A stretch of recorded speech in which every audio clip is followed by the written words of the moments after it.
Hey, what's up guys? Saya Protus. Kita bertemu lagi di channel Progress Tech. Dalam kesempatan ini, saya akan menjelaskan bagaimana kita bisa menggunakan modul servo Micro SG99G. Servo jenis ini merupakan servo yang sangat sederhana dan mudah digunakan. Sering digunakan dimanapun sebagai bagian dari hobi, atau bisa juga untuk sesuatu yang serius seperti membuat robot, mainan yang dikendalikan secara remote, dan sebagainya. Tentunya untuk project yang lebih rumit, kita perlu menggunakan servo yang lebih canggih agar kita bisa memberikan tenaga torsi yang lebih kuat untuk menggerakkan objek yang berat atau yang bahkan bisa berputar 360 derajat. Di awal saya akan menjelaskan secara detail mengenai modul servo ini dan bagaimana kita bisa menggunakannya secara optimal. Lalu kita akan menyambungkannya ke papan Arduino. Berikutnya kita masuk ke kode programnya. Seperti biasa, skema dan kode program tersedia pada link deskripsi. Mari kita mulai. Modul servo ini sangat kecil, panjangnya 32 mm, tingginya 28,6 mm, dan lebarnya 12 mm. Ketika kita membeli servo, biasanya ada lengan jangkar dan sekrupnya. Servo ini tidak bisa berputar secara terus-menerus seperti motor dinamo. Motor servo ini digunakan dengan cara memindahkan sudut rotasinya ke posisi tertentu melalui pengaturan pada microcontroller. Sudut perputaran maksimumnya adalah 180 derajat dengan kecepatan berputar 60 derajat per 0,1 detik. Namun ini adalah kecepatan ideal ya. Kecepatan bisa bervariasi tergantung pada tingkat tegangan yang disediakan dan pada beban yang dikaitkan pada servonya. Posisi awal servo biasanya berada pada sudut 90 derajat. Namun ada kalanya posisi servo tidak akurat karena mungkin pembuatnya tidak melakukan kalibrasi secara baik. Perhatikan di sini, posisinya tidak sepenuhnya 90 derajat, meskipun pada kode program, saya telah menempatkan posisi servo pada sudut 90 derajat. Selain itu, kisaran sudutnya tidak sepenuhnya 180 derajat. Mungkin karena dibatasi oleh kondisi mekanisme roda gigi yang ada di dalam kotak servo dan potensiometer yang ada di dalam kotak servonya. Cara bekerja servo ini bergantung pada sinyal yang dikirimkan oleh microcontroller kepada servonya. Sinyal 1 milisecond menggerakkan servo ke posisi 0 derajat. Sinyal 1,5 milisecond menempatkan servo pada posisi 90 derajat. Dan sinyal 2 milisecond menggerakkan servo ke posisi 180 derajat. Nah, detak sinyal di antara semua nilai tersebut bisa digunakan untuk memposisikan servo pada sudut antara 0 dan 180 derajat. Namun, rotasi servo tidak sepenuhnya akurat karena motor servo bergerak mengikuti detak dari microcontroller. Bisa jadi ada keterlambatan, khususnya apabila microcontroller juga melakukan hal-hal lainnya selain mengendalikan servo. Seberapa akurat gerakan servo juga dipengaruhi oleh kondisi dead bandwidth. Servo baru mulai bergerak apabila ada perubahan detak lebih besar dari angka toleransi deadband-nya. Servo yang kita gunakan ini memiliki deadband 10 microseconds. Beberapa servo lain memiliki nilai dead bandwidth yang lebih kecil. Semakin kecil deadband-nya, semakin akurat posisi servo, dan semakin sensitif terhadap perubahan ketika servo menahan beban. Servo ini memiliki 3 pin female connector. Pin berwarna oranye yang dihubungkan ke pin Pulse Width Modulation atau disingkat PWM pada papan Arduino. Pada papan Arduino, PWM ditunjukkan dengan pin digital yang memiliki lambang tilde.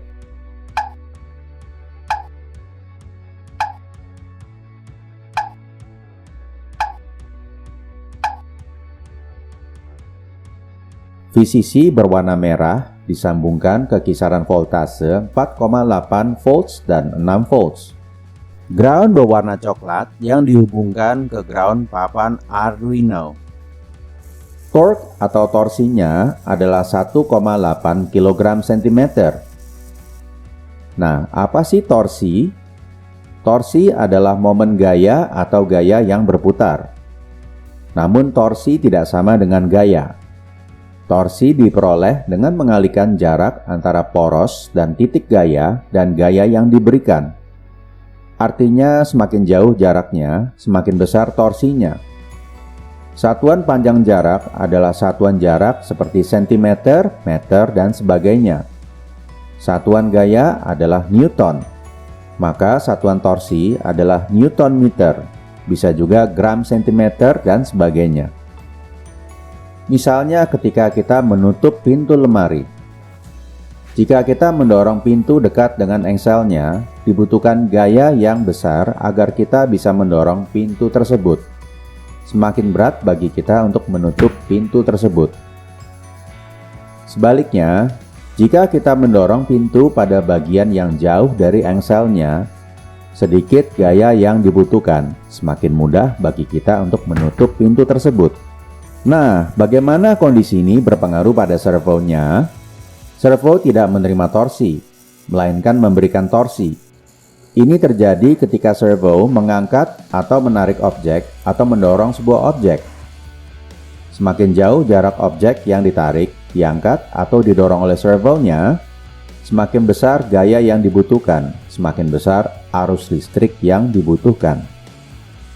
Motor servo bisa bertahan pada kondisi tertentu untuk menahan beban karena motor servo memiliki umpan balik yang bisa memberitahu servonya apabila posisinya mulai berubah.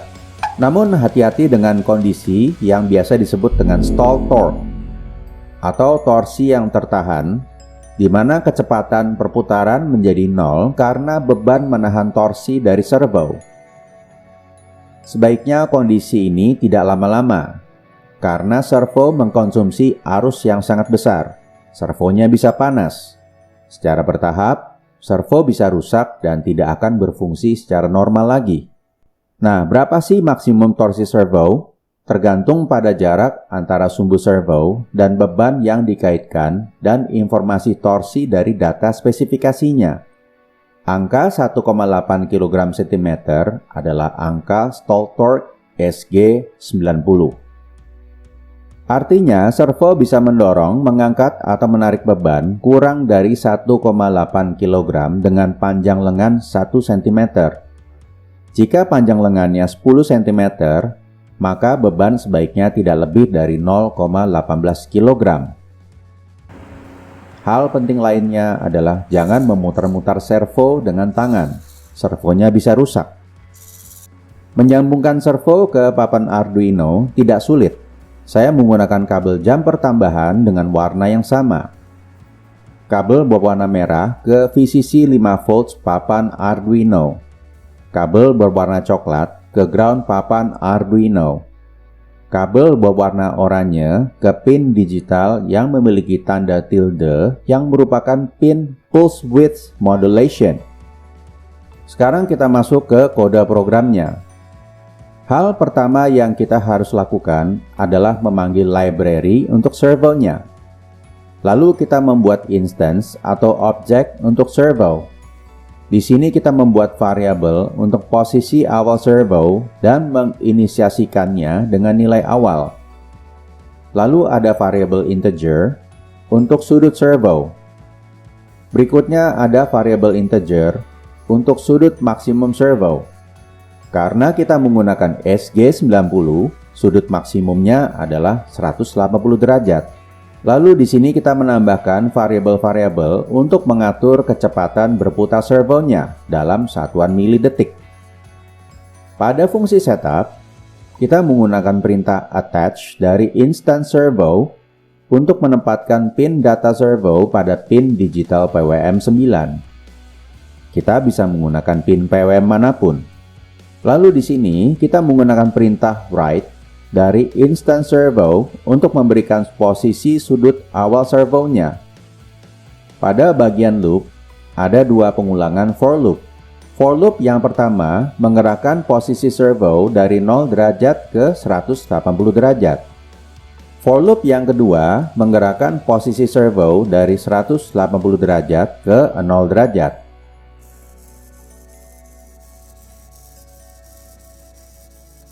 Sekarang kita coba kendalikan servo ini dengan potentiometer yang saya tempatkan pada papan breadboard. Potentiometer memiliki 3 pin.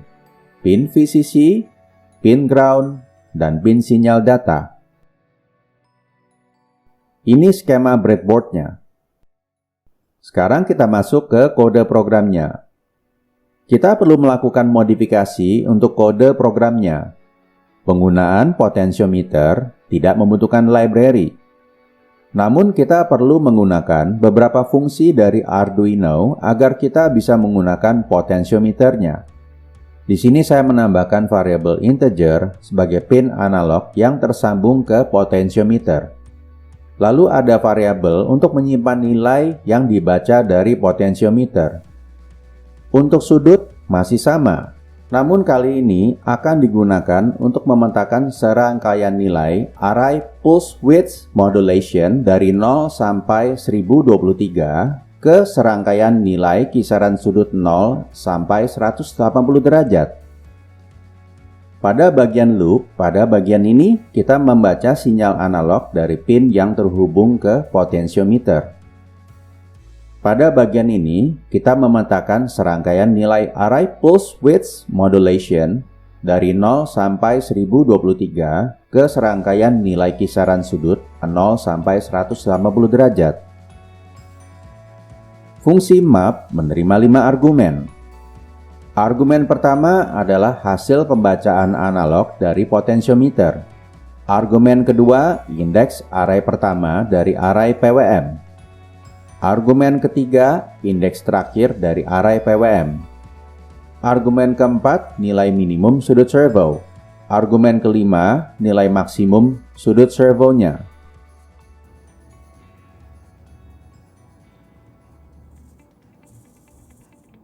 Semoga panduannya bisa cukup membantu. Terima kasih sudah menonton videonya guys. Silakan memberikan tanda like-nya jika videonya keren. Jika belum subscribe, silakan subscribe. Kita bertemu lagi di sesi berikutnya.